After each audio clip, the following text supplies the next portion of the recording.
बिस्मिल्लाहिर्रहमानिर्रहीम। अस्सलाम वालेकुम। बोलो फरीद रईस के साथ। नाज़रीन, एक बार फिर पाकिस्तान तहरीक इंसाफ के चेयरमैन इमरान खान ने अप्रैल में आम इंतखाबात की पेशगोई कर दी है। वो ये समझते हैं कि अब मुल्क के जो हालात है, जो मुल्क का सियासी अदब इस्तेहकाम है, जो मुल्क की मईशत का जो बिगाड़ है, उसमें उसका हल सिर्फ और सिर्फ आम इंतखाबात हैं और वो आम इंतखाबात उन्हें अप्रैल में होते हुए नजर आ रहे हैं। दूसरी तरफ पीडीएम की हुकूमत यह समझती है कि आम इंतखाबात अपने वक्त पर होंगे। वफाकी वजीर दाखिला राना सनाउल्लाह मुतअद्दिद बार यह बात कह चुके हैं और बार बार कह चुके हैं कि अगस्त में मुद्दत पूरी होगी और उसके बाद बनने वाली निगरां हुकूमत नवंबर में जाके, अक्टूबर या नवंबर में जाके आम इंतखाबात होंगे। दूसरी तरफ पाकिस्तान तहरीक इंसाफ के चेयरमैन इमरान खान ने आपसे कुछ देर पहले एक ट्वीट की और सिंध में होने वाले बल्दियाती इंतखाबात के जो नताइज आए हैं उसके ऊपर उनका यह कहना है कि अगर इलेक्शन कमीशन ऑफ पाकिस्तान, रियासत और पीडीएम इसी किस्म के इंतखाबात चाहते हैं तो मुल्क को वो इस्तेहकाम जो इंतखाबात के साफ शफाफ इनकाद से जुड़ा है कभी मयसर ना होगा, बल्कि इस किस्म के धांधली ज़दा इंतखाबात एहतजाज, पोलराइजेशन और इंतशार की शिद्दत में मजीद इजाफे का बाइस बनेंगे। यानी कि अगर नताइज पाकिस्तान तहरीक इंसाफ के हक में नहीं है तो वो इंतखाबात धांधली ज़दा हैं। वो इंतखाबात में इलेक्शन कमीशन ऑफ पाकिस्तान धांधली में मुलव्विस है, उसमें रियासत यानी हुकूमत धांधली में मुलव्विस है। लेकिन अगर वही इंतखाबी नताइज पाकिस्तान तहरीक इंसाफ के हक में आते तो फिर अवामी मकबूलियत है, फिर अवाम में पाकिस्तान तहरीक इंसाफ का ग्राफ बुलंद से बुलंदतर है। एक और अहम बात वो ये कि पंजाब के अंदर एतमाद का वोट जब पाकिस्तान तहरीक इंसाफ और उसकी इत्तेहादी हुकूमत ने लिया, वजीर आला पंजाब परवेज इलाही ने लिया, तो वो पीडीएम के लिए एक सरप्राइज था। लेकिन स्कोर 1-1 से बराबर किया पीडीएम ने जब 35 इस्तीफे कौमी असम्बली से मंजूर हुए। यानी कि जब इंदिया दिया गया कि पाकिस्तान तहरीक इंसाफ असम्बलियों में लौट रही है तो हुकूमत ने, स्पीकर नेशनल असम्बली ने बैक वक्त 35 इस्तीफे मंजूर कर लिए। इसका मतलब यह हुआ कि आइंदा बनने वाली जो निगरां सेटअप होगा, उस निगरां सेटअप के लिए क्या पाकिस्तान तहरीक इंसाफ का रास्ता रोका गया है। और फिर जो सरप्राइज दिए जा रहे, उस सरप्राइज के अंदर मुल्क की मईशत के हवाले से स्टॉक मार्केट क्रैश कर रही है, डॉलर मजीद महंगा हो रहा है और आज तो जो सनतकार और ताजर हैं गवर्नर स्टेट बैंक के सामने फट भी पड़े। इन सारी चीजों के ऊपर गुफ्तगू करेंगे। मेरे साथ बात करने के लिए मौजूद होंगे पाकिस्तान तहरीक इंसाफ के रहनुमा, साबिक deputy speaker Punjab assembly वासिक Qayyum Abbasi, आपका बहुत शुक्रिया स्टूडियोज में मुझे ज्वाइन कर रहे हैं। मुस्लिम लीग नून के रहनुमा राना एहसान अफजल साहब मेरे साथ मौजूद है। Thank you so much sir. और इसी के साथ साथ सीनियर सहाफ़ी तज्ज़ियाकार शौकत प्राचा साहब मेरे साथ मौजूद होंगे, उनसे इस मौजू के ऊपर बात करेंगे। राना साहब, आपकी तरफ सबसे पहले आ जाता हूं, लेकिन इससे पहले कि मैं आपसे सवाल करूं, खान साहब बात कर रहे हैं कि यह हुकूमत मजीद 2 माह भी नहीं चल सकती है और वजूहात क्या है, पहले ये आपको दिखाते जरा सुने, उसके बाद मैं आपकी तरफ आऊंगा। जी राना साहब, हुकूमत मजबूर हो जाएगी आम इंतखाबात कराने के हवाले से और अप्रैल के अंदर खान साहब कह रहे हैं, बीबीसी से बात करते हुए कहा। बिस्मिल्लाहिर्रहमानिर्रहीम। देखें, जब अप्रैल आ जाएगा खान साहब कहेंगे मई में, जब मई आ जाएगा वो कहेंगे जून में, फिर जुलाई और अगस्त, और उसके बाद जो है वो हुकूमत का टेन्योर मुकम्मल हो जाएगा। ये कहानी खान साहब की तो हम जब से वो अप्रैल में हुकूमत में से निकले थे तब से हम सुन रहे हैं कि इलेक्शन होने वाले हैं और जनरल इलेक्शंस होने वाले हैं। तो ये इनकी ख्वाहिश है, ख्वाहिश का इजहार उन्होंने इंटरव्यू के अंदर किया है और ख्वाहिशात तो बहुत सारी हैं। राजा, मुल्क की मईशत बचानी है या अपनी हुकूमत बचानी है? देखें, इस वक्त तो जो ये बात कर रहे हैं कि 4 अरब के अगर रिजर्व्स हैं, इस वक्त अगर आप हुकूमत डिसॉल्व कर दें और आप एक केयर टेकर सेटअप को ले आए तो शायद जो इमरान खान साहब कह रहे हैं कि इकॉनमी टैंक कर जाएगी, फिर वो कर जाएगी। लेकिन इस वक्त हम लोगों को हमारे इनफ्लोज, जिस तरह आज गवर्नर स्टेट बैंक ने भी कहा कि इनफ्लोज आ रहे हैं, बिल्कुल जरूर ये एक पीरियड आया जिसके अंदर हम लोग एक बिल्कुल टैंक आउट हो गए, रिजर्व्स आपके 4 बिलियन पे आ गए। लेकिन ये आगे हम देख रहे हैं कि रिजर्व्स बढ़ेंगे और हम उसी तरफ काम कर रहे हैं, उसी तरफ काविश हो रही है, उसी तरफ मेहनत हो रही है। तो ये जो इनकी ख्वाहिश है इकोनॉमी टैंक करने की, आईएमएफ की डील ताखिर का शिकार हो रही है, आपकी स्टॉक मार्केट आपकी क्रैश कर रही है, आपके डॉलर जो है मजीद महंगा हो रहा है, ओपन मार्केट के अंदर आपका डॉलर और जो इंटर बैंक का रेट है उसका डिफरेंस बढ़ता चला जा रहा है, क्या ये इंडिकेटर्स कम नहीं है एक खराब इकोनॉमी को पोर्ट्रे करने के लिए? मैं एग्री करता हूं, ये सारे इंडिकेटर्स हैं और ये शो कर रहे हैं कि आपका रिजर्व लेवल कम है। जब आपके रिजर्व्स बिल्ड हो जाएंगे तो आपकी ये जो एलसीज में ताखीर है वो भी बेहतरी आ जाएगी। जो आप डॉलर का कह रहे हैं डिफरेंशियल है वो भी कम हो जाएगा। आईएमएफ का प्रोग्राम हम बहुत दफा कह चुके हैं कि हम इसको मुकम्मल करेंगे। हमारी बातचीत उनसे आज भी हुई, कल भी हुई, इंशाल्लाह ताला 9th रिव्यू भी होगा, 10th भी होगा, दोनों एक साथ होंगे। लेकिन ये एक पीरियड है जहां हमें मुश्किलात फेस करनी पड़ी हैं, लेकिन आर्जी है, निकल जाएंगे। बात फिर मैं वहां नहीं लेके जाना चाहता कि इनका क्या करना था। हमारा आज हमारी हुकूमत है, हम इस मसले से निकलेंगे, ना इकोनॉमी टैंक करेगी, हालात भी बेहतर होंगे और इलेक्शन भी अगस्त के बाद होंगे। ठीक है, यानी कि आप कह रहे हैं कि इलेक्शंस भी अगस्त के बाद होगा। बासित साहब आपसे पूछना चाहता हूं जरा, इससे पहले कि मैं आपसे सवाल करूं, राणा साहब ने भी यह बात की है। इन्होंने कहा जनाब कि इसी तरीके से खान साहब कहेंगे अप्रैल, फिर मई आ जाएगा, जून, जुलाई और अगस्त और हुकूमत की मुद्दत पूरी हो जाएगी। वफाकी वज़ीर दाखिला राना सनाउल्लाह क्या कहते हैं और उन्होंने उसके रद्द-ए-अमल में जो फवाद चौधरी ने कहा जनाब के 2 हफ्ते में हुकूमत को हम घर भेज देंगे, जरा देखिए कि राना सनाउल्लाह क्या कह रहे हैं। Then I will ask you the question about it. जी वासिक साहब, खान साहब समझते हैं पेश गोई है अप्रैल में होंगे, फवाद चौधरी साहब ये कहते हैं 2 हफ्ते में भेज देंगे, लेकिन हुकूमत कहती है आप इसी तरह तारीख पे तारीख देते रहेंगे और अगस्त आ जाएगा, मुद्दत पूरी हो जाएगी और केयर टेकर आएगी और उसके बाद इंतखाब मामूल के मुताबिक होंगे। तो पीटीआई का नैरेटिव या डिमांड कहां खड़ा है? जी बिस्मिल्लाहिर्रहमानिर्रहीम। अच्छा, मैं बयान करता चलूं कि आपको क्या लगता है कि ये फखरिया तौर पे कहेंगे कि हम इलेक्शनों में जाना चाहते हैं? ये किस मुंह से कहेंगे कि हम लोग इलेक्शन अप्रैल में नहीं कराते? पहली बात यह है कि क्या ये एग्री होते या नहीं होते? ये एग्री नहीं होंगे। दूसरी बात यह है कि आखिर हम क्यों कह रहे हैं कि ये अप्रैल में इलेक्शन हो जाएंगे? जो पहली बात के ऊपर अगर मैं आऊँ तो ये इसलिए इलेक्शन में नहीं जा सकते बिकॉज इनको तो 35 सीटों के ऊपर तो खान साहब के मुकाबले में कैंडिडेट ही नहीं मिलने वाला, नंबर 1। जिसका मुंह बोलता सबूत, साहब का 2 बड़े इलेक्शन, जो सूबाई 20 सीटें पंजाब की और जो फेडरल की हुई थी, उसके रिजल्ट साहब आपकी जमात में भी तो आपको कोई और कैंडिडेट नहीं मिलता। हर नशिस्त से खान साहब खड़े हो जाते हैं। अभी ये 35 हुई हैं, 2 रिजर्व है, 33 के ऊपर भी खान, इरादा तो आपका यही है कि खान साहब को ही खड़ा करेंगे। चलो ऐसा ही करते हैं, हमें भी नहीं मिला, आप इनसे कमिटमेंट ले लें, इनको भी कोई ना मिले, ये अपना जो सबसे बड़ा 30 मार खान है उसको लड़ा ले भाई। हम तो एग्रीड अपॉन है भाई। अगर हमें नहीं मिला, हम आपको कह रहे हैं कि हम तो अपनी एक, हमारा एजेंडा क्या है? हमारा एजेंडा पंजाब का इलेक्शन नहीं है, हमारा एजेंडा केपीके का इलेक्शन नहीं है, हमारा एजेंडा जो वफाक की 125 सीटें थी वो एजेंडा नहीं। हमारा एजेंडा ये है कि जिस आप मंतक के तहत लेके आए थे पीडीएम को, 13 जमातों को, उस मुरब्बे ने पाकिस्तान की मईशत को तबाह कर दिया है। अब मजीद आप टेस्टिफाई मत करें, इसके बाद ऐसे नहत पे पहुंच जाएंगे कि हम वापस नहीं आ सकते। चले वासिक साहब, ये आपका स्टेटमेंट है, लेकिन मैं आपसे पेश नजर और उसमें बात तो सुन ले, उसमें सबसे अहम, उसकी सबसे अहम रीजन जो है, तीसरे नंबर के ऊपर खड़ी है। और आज खान साहब ने अपना ट्वीट कर दिया, उन्होंने कहा जनाब के अगर इसी तरह से धांधली होती रही, इसी तरह से इलेक्शन कमीशन और इसी तरीके से रियासत और पीडीएम इसी किस्म के इंतखाबात चाहते हैं तो मुल्क को इस्तेकाम जो इंतखाबात के साफ शफाफ से होता है वो नहीं मिलेगा।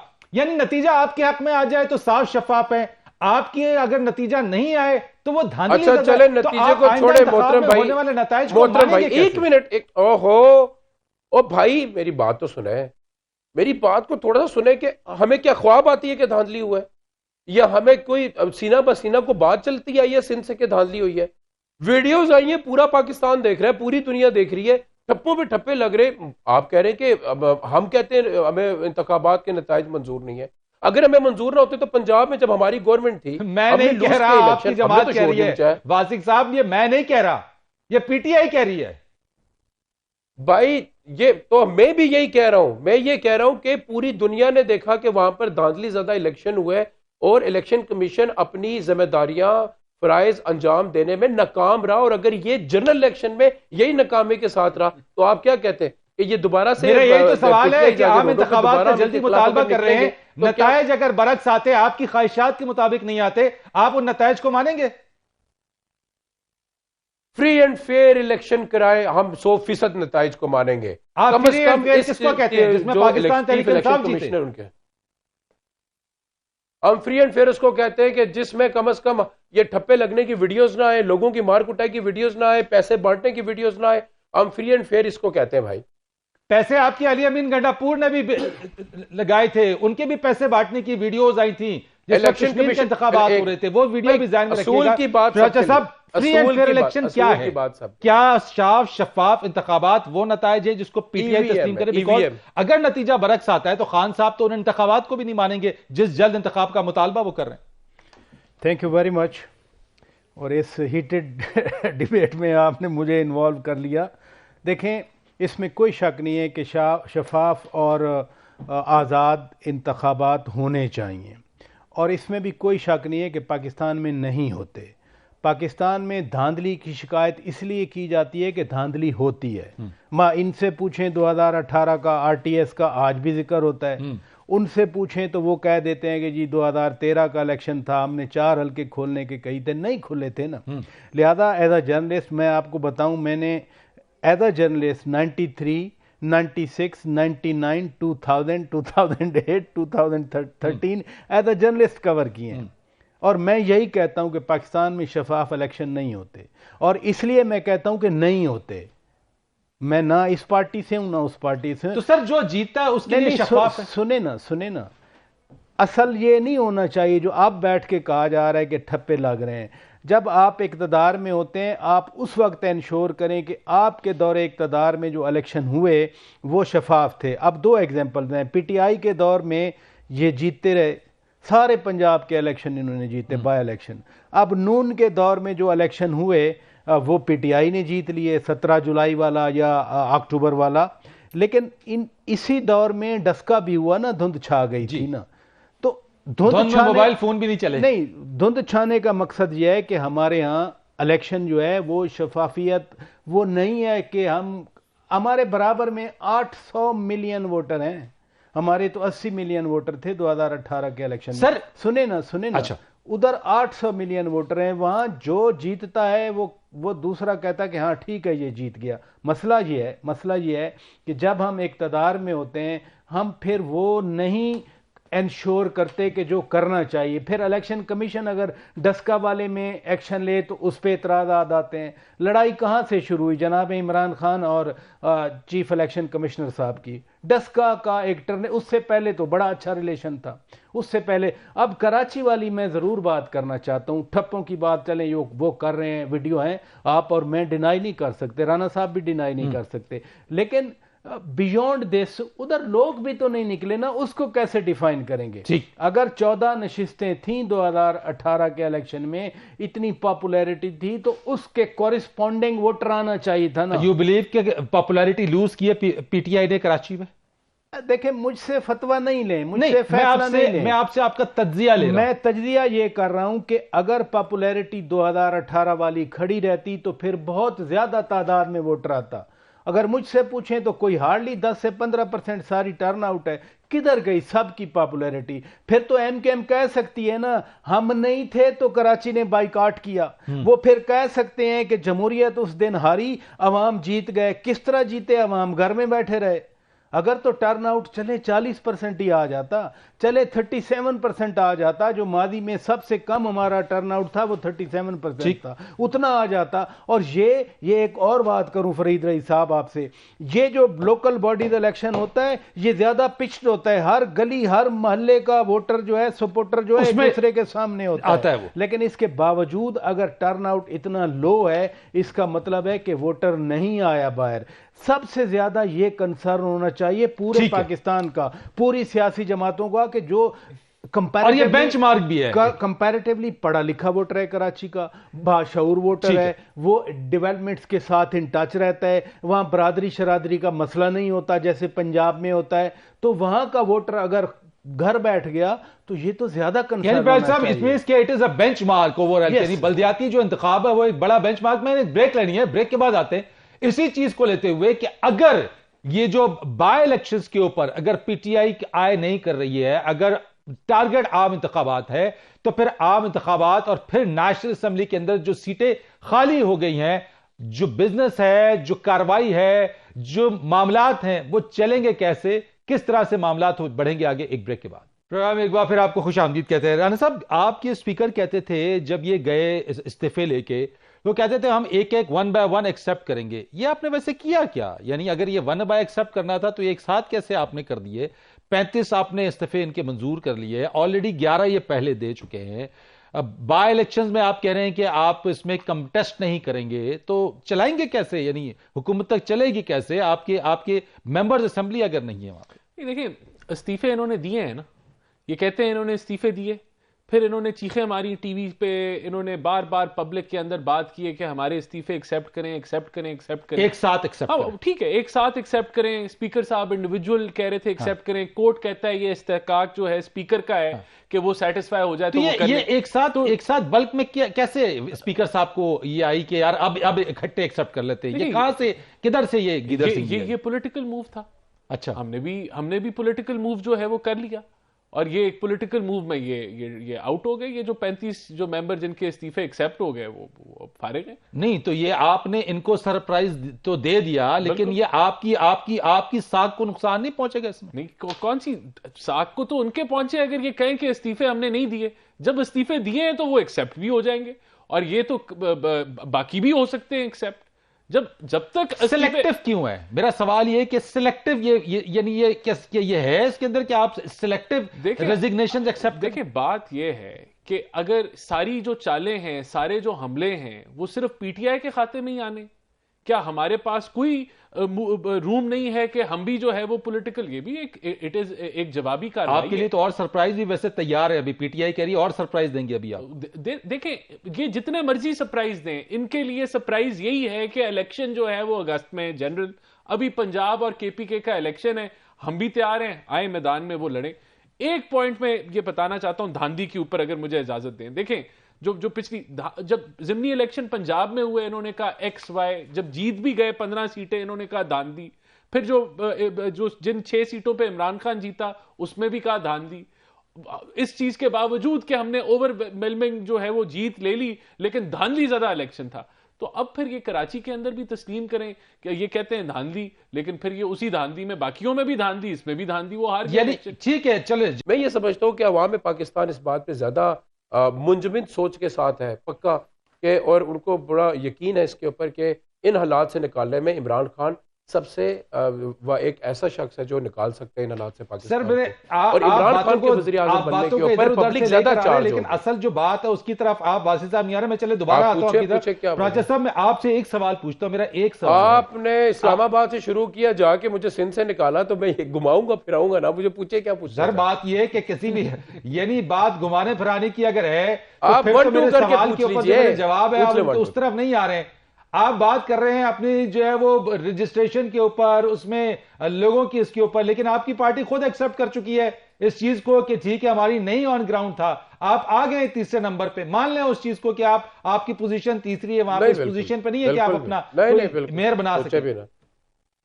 आप ईवीएम के साथ अब ये खुद आए ना, ये खुद से डिजाइन कर लें ईवीएम। ये तो समझ रहे कि शायद मशीन किसी की होती है, मशीन प्रोग्राम की होती है जो उसमें एंटर किया जाता है।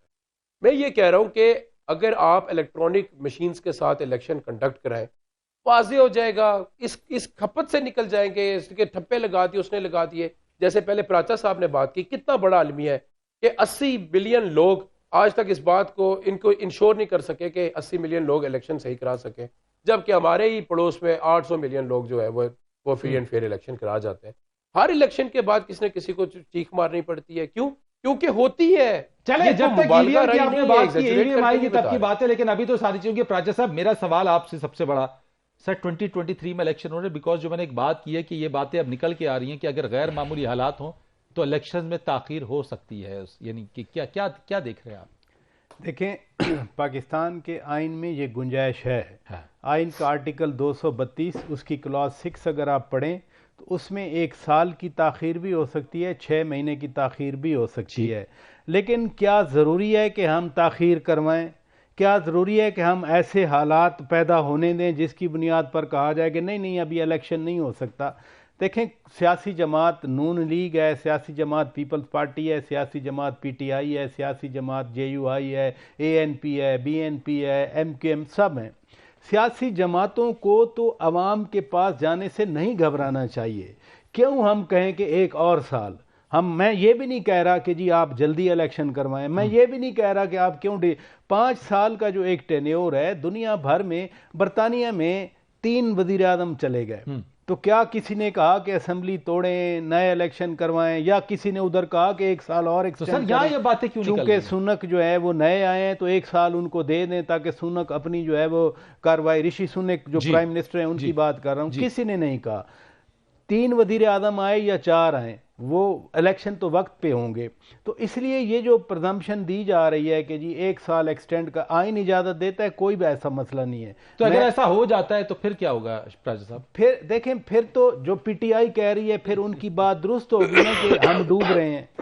जब आप खुद कहेंगे कि मुल्क के हालात ऐसे नहीं है इकानमी के कि हम इलेक्शन करवाएं, फिर आप उनकी मुखालफत ना करें ना कि हमारी इकानमी डूब रही है, फिर आप कहें कि नहीं नहीं वो ठीक कह रहे हैं। जब आप कह रहे हैं, जैसे राना साहब फरमा रहे हैं कि हम बेहतर करेंगे, इनकी हुकूमतें नहीं हैं, मुआशी तौर पर मुल्क को ये हमेशा आगे लेके गए हैं, तो अगर संभल जाती है, अगले 8 महीने में नहीं संभला तो फिर 1 साल में भी कुछ नहीं संभलेगा, क्योंकि प्रोसेस तो स्टार्ट हो जाएगा ना। 1000 mile journey starts with a single step. अगर अभी इन 8 महीनों में एक्सेलरेशन नहीं हुई तो फिर अगले साल में नहीं होगी। राइट। इसलिए मेरा नहीं ख्याल कि हम अभी से ये डिस्कशन शुरू कर दें कि चूंकि ये अक्टूबर तक भी इकानमी नहीं संभाल सकेंगे तो फिर इनको 1 और साल दें। वाई नॉट हम ये कहें कि जो आइन के मुताबिक एक सिलसिला है वो 5 साल की मुद्दत पूरी होनी है। कभी पाकिस्तान में 5 साल से ज्यादा असेंबली नहीं चलाई गई। ठीक। जनरल परवेज मुशर्रफ के दौर में वर्स्ट था क्राइसिस ना, बीबी को शहीद किया गया, वर्स्ट क्राइसिस था, लेकिन 5 साल असेंबली की, ये तो उल्टा वेलकम करना चाहिए कि ये तीसरी चौथी असेंबली जा रही जो अपनी मुद्दत पूरी कर रही है। पहले तो हर 20 महीने के बाद घर भेज दिया और जाता यही वो था। चीज है कि अगर जल्द इंतखाबात ही जो है वो मसले का हल है तो फिर तो हर 6 महीने 8 महीने बाद का तयन कर लिया जाए और उसके बाद इंतखाबात को करा लिया जाए। अगर जो केयर टेकर है उसके अंदर पीटीआई की किस हद तक मुशावरत रहेगी, एक ब्रेक कहते हैं, ब्रेक के बाद इस पर बात करेंगे। एक बार फिर आपको प्रोग्राम में खुशामदीद कहते हैं। राना साहब, मियां साहब की वतन वापसी के हवाले से बातें हो रही हैं। गवर्नर पंजाब बलीगुर रहमान की तरफ से भी कहा गया है, राना सनाउल्लाह साहब भी कह रहे हैं कि जनाब 1 माह में। तो जो इमरान खान साहब को जो इस वक्त नैरेटिव है उसको काउंटर क्या आप समझते हैं कि सिर्फ मियां नवाज शरीफ की वतन वापसी जो है उससे आप काउंटर कर लेंगे? देखिए, इमरान खान साहब का नैरेटिव तो कराची में ही काउंटर हो गया था। जिनको लाया गया उंगली पकड़ के, जिनको एक छतरी के नीचे इलेक्शन जिताए गए, वो तीसरे नंबर पे पाकिस्तान की सबसे बड़े शहर में उनका नंबर तीसरा आया है। तो ये जो तोशाखाना, ये फॉरेन फंडिंग, ये जो मनी लॉन्ड्रिंग के पैसों को एडजस्ट करके 650 के नाल कमा लिए गए, ये अवाम को समझ आ रही है। और ये जो माशी तबाही, मुझे पता है 8 महीने में हम तो इनका गन साफ कर रहे हैं, हम तो इनके किए हुए फैसले खसारों को हम दुरुस्त कर रहे हैं अपनी जो है सियासी कॉस्ट पे करके। और ठीक है, हालात मुश्किल हैं, लेकिन हम यहां क्यों पहुंचे हैं? क्यों आईएमएफ जो है वो पाकिस्तान की हुकूमत पे ट्रस्ट नहीं करती? क्योंकि उनको धोखा दिया इमरान खान ने, बार बार दिया, पैसे लिए, फिर यू टर्न लिए और इस मुल्क को माशी खाए। तो हम तो सफाई का काम कर रहे हैं, हम तो बेहतरी का काम कर रहे हैं। जो तो ये देखें, अवाम बड़ी जो है शऊर रखती है, पाकिस्तानी अवाम, वो जानते हैं इमरान खान को कि ये कितना करप्शन परसेप्शन इंडेक्स कहती थी सबसे करप्ट हुकूमत थी इनकी। तो केयर टेकर तो बनाने में इमरान पीटीआई को कैसे इंक्लूड करेंगे सर? आप तो इनका रास्ता रोक रहे हैं। आप तो जो कह रहे हैं जनाब राजा रियाज एज एन अपोजिशन लीडर के तौर पे उनसे हुकूमत चाहती है कि केयर टेकर को लेकर आए। अगर आप पीटीआई का रास्ता असेंबली में आने से रोका है आपने और मजीद अगर आप एक्सेप्ट करने के मूड में हैं या आप एक और सरप्राइज देते हैं, तो क्या आप इमरान खान साहब उस केयर टेकर की कंसल्टेशन के अंदर विद राजा रियाज यानी पीएम शहबाज एंड राजा रियाज साहब की जो कंसल्टेशन होगी वो एक्सेप्ट करेंगे? देखिए, हमने रास्ता नहीं रोका। अभी भी इनके पास 70 मेंबर हैं, ये ऑपोजिशन लीडर बन सकते हैं। अगर हमने रास्ता रोकना होता कि ये ऑपोजिशन की लीडरशिप ना ले सके, नंबर गेम तो इनके पास है ना। वो एक्सेप्ट करने हैं आपने 70? नहीं, मैं वही कह रहा हूं कि वो तो अभी तक तो नहीं किए ना एक्सेप्ट। नहीं, कोई इरादा है? नहीं, किए जा सकते हैं जब तक इस्तीफे पड़े हैं। देखें, जब तक इस्तीफा मेरे पास पड़ा है, जब तक वो पड़ा है मैं एक्सेप्ट कर सकता हूं। जब वो उठ जाएगा तो मैं नहीं एक्सेप्ट कर सकता। तो ये अपने इस्तीफे उठा लें, फिर नहीं एक्सेप्ट किए जाएंगे। अभी तक तो पड़े हैं ना जी, तो एक्सेप्ट किए जा सकते हैं। ये तो इन्होंने हमारी अपनी जो पूरी गेम है इन्होंने स्पीकर के हाथ में जाके रख दी। फिर ये कहते रहे कि हमने तो आना ही नहीं है वापस, अब इन्होंने यू टर्न लिया, अब आना चाहते तो आ जाए। अभी हमने इनका ऑपोजिशन लीडर बनने का रास्ता नहीं रोका भाई, उन्होंने आने का इंदिया तो दिया, तो आ जाए। आपने 35 एक्सेप्ट कर दिए, बाकी 70 आ जाए। जी वासिक साहब बिस्मिल्लाह रिस्पॉन्ड कीजिएगा सर इसके ऊपर, क्योंकि आपके केयर टेकर के लिए जो लीडर ऑफ द अपोजिशन है उसका अभी भी आपके पास एक मौका है। ये कह रहे हैं कि आप आ जाएं तो वो आप आ जाए, उसमें आप मुशावरती पब्लिक अकाउंट कमेटी भी हमारे पास अगर हम आते हैं तो हमें पब्लिक अकाउंट कमेटी का भी इशू नहीं है और हमें यह भी इशू नहीं है कि हमारा लीडर ऑफ अपोजिशन बनेगा। इशू सिर्फ इस बात का है कि अगर आपकी इतनी नेक नियति है और अपनी और आप अपनी ज़ात से बाहर के अगर सोच रहे, बाहर निकल के हकीकत मानो में आपको इस बात का इदराक है कि पाकिस्तान की इकोनॉमी शेकन है, तो फिर आप या तो हमें फुल फ्लेज आप लोग फारिग कर देते, आप कहते हमने सारे 125 इस्तीफे आपके मंजूर कर लिए, जाए अब हम इलेक्शन नहीं कराते, हमारी मर्जी है, हम इकोनॉमी ठीक करेंगे। आप इकोनॉमी ठीक कर दे तो अवाम पाकिस्तान की खुशी से बढ़ के किसी पॉलिटिकल पार्टी की अपनी जाती खुशी तो नहीं हो सकती ना। लेकिन अनफॉर्चुनेटली आप लोगों का एक बड़ा बैड फेलियर है और अफसोस की बात यह है कि उस फेलियर के साथ साथ आप लोगों को एहसास भी नहीं है। हादसे से बढ़ के हादसा ये हुआ, कोई रुका नहीं हादसा नहीं, वापसी का इरादा आपने इंडिया दिया, मीटिंग हुई इमरान खान साहब के साथ, क्या फैसला हुआ उसके अंदर? चले 35 तो एक्सेप्ट कर लिए इन्होंने, मजीद जो बाकी हैं वो आना चाहेंगे, क्या फैसला किया आपने अंदर? बिल्कुल जी, इन कपल ऑफ डेज हम लोग अपने फाइनल डिसीजन की तरफ जाएंगे। हमारे जो पॉलिटिकल पार्टी है उसकी खान साहब से मीटिंग हुई और यकीनन हम लोग विद इन 1 और 2 डेज इसके डिसीजन के ऊपर चले जाएंगे कि हमने उसमें जाना या नहीं जाना। बट आप हैरानगी देखें ना, हमने सिर्फ अभी बात ही की और सारे फार्मूले स्पीकर के खत्म हो गए। मैं बुला के पूछूंगा, मैं पूछ के ऑडियो लीक होगी कि जिसको हमने इस्तीफा मंजूर नहीं करना उसको हम जाली करार दे देंगे। खुदा खौफी करें, या तो आप डेमोक्रेसी के गीत गाना बंद कर दें, तो या फिर अगर हकीकत मानूं में पसंद है तो फिर आप रियल डेमोक्रेटिक वैल्यूज को अपनाएं। 5 मेंबर बेंच ने, सुप्रीम कोर्ट के बेंच ने इनके स्पीकर के अमाल को आइन शिकन डिक्लेयर किया है। ये हमें जमहूरी बातें ना सुनाएं, इस्तीफे आपके लिखे हुए दिए, चीखे मार रहे हैं, इनको कबूल कर लें, तो इस्तीफे उठा लें, बात खत्म हो गई। और अगर आपको नहीं कबूल तो जाएं हाई कोर्ट में, तो आप कहें कि आप लोगों ने अभी ये मूव बनाई है सारी। अदरवाइज हमारे जो जितने इस्तीफे थे वो कासिम सूरी मंजूर कर चुके हैं। अब मैं 35 का इशू नहीं है राना साहब, आप इससे ज्यादा भड़केंगे जब इन 35 का रिजल्ट आएगा, ये मेरी बात याद रखना। इन 35 का रिजल्ट मेरी किताब में लिख ले। ये तो आप इससे पूरा कर रहे हैं हम। जी जनाब, आप कंटेस्ट क्यों करें? अब तब करते ना जब आपके पास कैंडिडेट होते, जब आपके पास कैंडिडेट होते, जब आपके कैंडिडेट मानते कि हम जलसे कर सकते हैं, आप मान लेते, ना कि इलेक्शन की। चले जी, वो कह रहे हैं राणा साहब के इलेक्शन डिस्क्लोज कर देता। Consultation care taker sir Wasif साहब ने कहा कि ये कंसल्ट कर रहे हैं। क्या देख रहे हैं आप? Return back to the assemblies and ये लीडर ऑफ द अपोजिशन वाले मामले को देखेंगे या फिर यहां से भी ये मजीद एक और सरप्राइज कोई मिल जाएगा इन्हें? ये सारे ही सरप्राइज आ रहे हैं ना।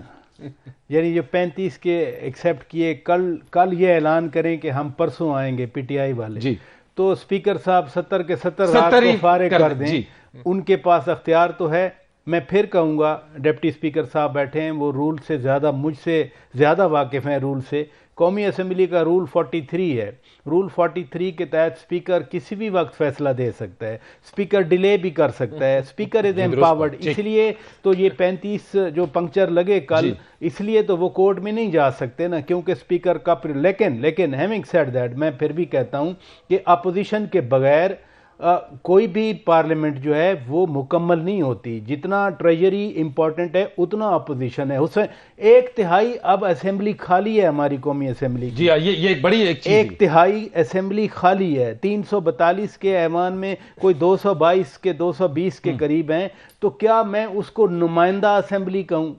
जिन 35 को इन्होंने खाली किया, अवाम की तो नुमाइंदगी से महरूमी इन शॉर्ट बता दीजिए कि अगर जैसे आपने कहा कि वो अगर 70 भी फारिग कर दे तो उनके पास अंदर तो है राजा रियाज की सूरत में बनने वाली अगर जो कंसल्टेशन होगी वो कबूल होगी, वो वेरी शॉर्ट है। नहीं, आपको कबूल है या लोगों को ये कबूल होगा कि राजा रियाज लीडर ऑफ द अपोजिशन, जैसे मियां हमदा Shahbad leader of the opposition या Lutfur Rahman leader of the opposition. देखे ना, पॉलिटिकल बरतानिया का नहीं कब वो होगी, उस चीज को अजीब होगा। बहुत शुक्रिया आपका शौकत भाई साहब, thank you so much. Rana Ehsan Afzal साहब बहुत शुक्रिया आपका। वासिफ साहब thank you so much. Farid Rais को इजाजत दीजिएगा, अल्लाह हाफिज।